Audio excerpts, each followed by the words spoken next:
Thank you for watching P356 Blog. My name is Sarah, and it's my goal to show who God is and that He is still at work in our lives today. It is never too late to be an influencer for Jesus. Check out more at p356blog.com.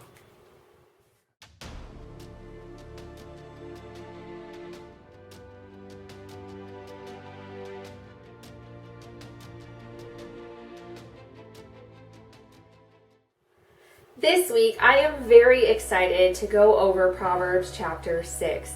It's 35 verses long, but there's a lot of detail packed into this. Remember, Proverbs is a book of truisms, wisdom for us to gain about how we should live our lives designed by God.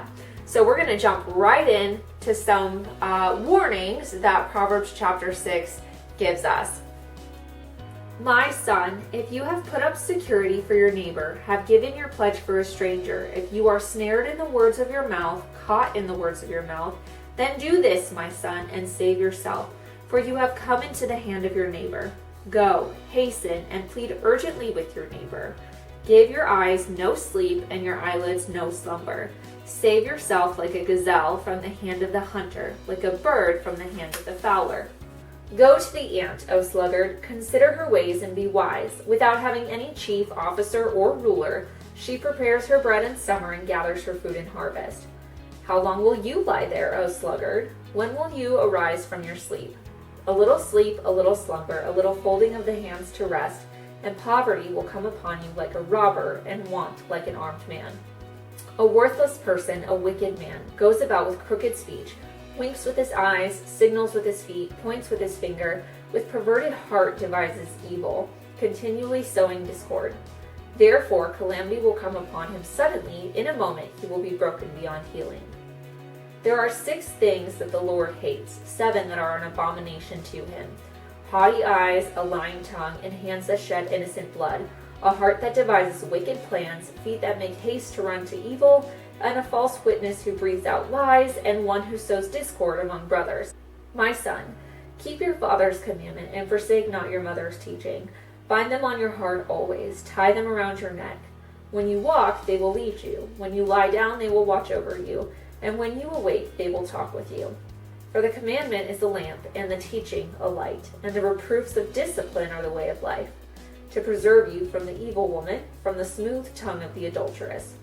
Do not desire her beauty in your heart, and do not let her capture you with her eyelashes.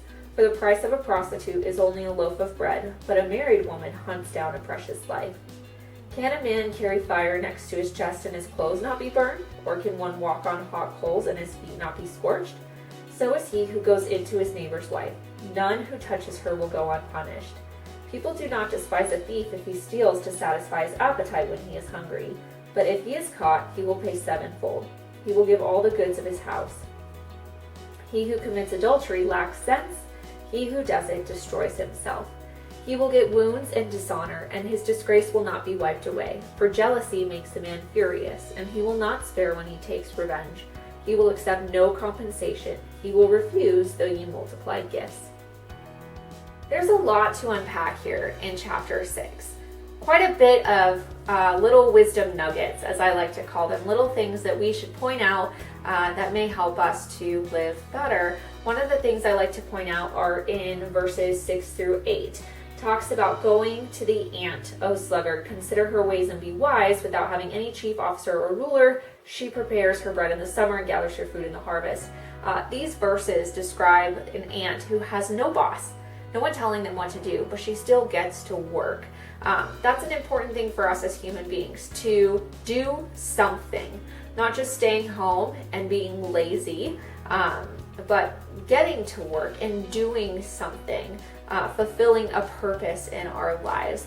Now, for a season, if you're at home because of an illness or an injury, that makes sense, but don't make that your habit. Don't make that your pattern if you can do so otherwise. Don't be a sluggard. Just follow the way of the ant, one of our smallest creatures on the planet, who still gets up and does something. The other thing I like to point out are verses 16 through 19. There's some strong language in this passage. It says there are 6 things that the Lord hates, 7 that are an abomination to him. That is like the worst of the worst, right? And so it lists these things that God hates. So if God hates these things, we should try to stay far away from them. The first thing that is listed is haughty eyes. Haughty is maybe not a word that you recognize. It means like arrogant or prideful, thinking that you are better than other people when you look around. A lying tongue, hands that shed innocent blood, a heart that devises wicked plans, feet that make haste to run to evil, a false witness who breathes out lies, and one who sows discord among brothers. There are so many things in here that have to do with what we see and how we perceive the world, how we speak to the world, our hands, what we do in the world, our heart and how we feel about it, our feet as we're going places, breathing out lies, and then being in action, just causing division among people. And God hates these things. And if that's something that stands out to you, maybe there's something in there that you're like, man, that I feel like I might be doing that. Pray about that and lean into that and see what is God trying to tell you about how you are interacting with the world around you, and how can you be better about that. And then verses 20 through 35 go into another warning about adultery. So we talked about this in the last video. I suggest going and checking it out. It'll be more in depth.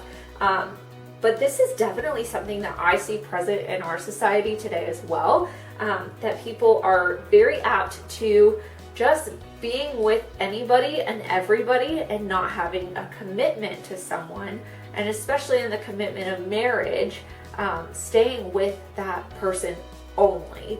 And so verse 32, I really, really like. There's some depth to it. It says, he who commits adultery lacks sense.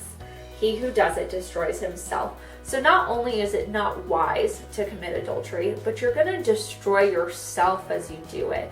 Not to mention the people that you harm in the process, emotionally, physically, that spiritual connection with your spouse. But you destroy yourself when you go against that covenant that you made with God. And so these are just some little wisdom nuggets that I like to pull out of Proverbs chapter 6. And I really suggest that you go a little bit deeper and pray about it and see what are some things that maybe I need to pay attention to that God is trying to speak to me. So that is Proverbs chapter 6. Can't wait to see you guys next week as we go through Proverbs chapter 7. And I hope that you have a great week. Bye.